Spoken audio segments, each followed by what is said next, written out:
Hello dear subscribers, today I will tell you how you can fix your error when you try to unlock your device and your device stuck and you can't unlock your phone. So how you can fix this error? So first thing you need to try is just shut down your phone, so just keep holding power button until you will see here a slide to power off. And if your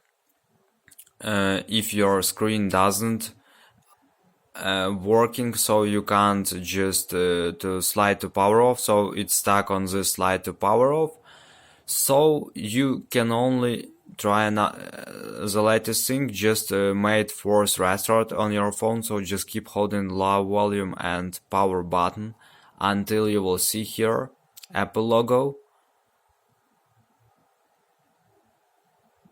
So just release your fingers when you see Apple logo. It means that you successfully made hard reset on your phone. So this is the way how you can fix your error. So thanks for watching, have a nice day, subscribe to my channel, click like, and goodbye.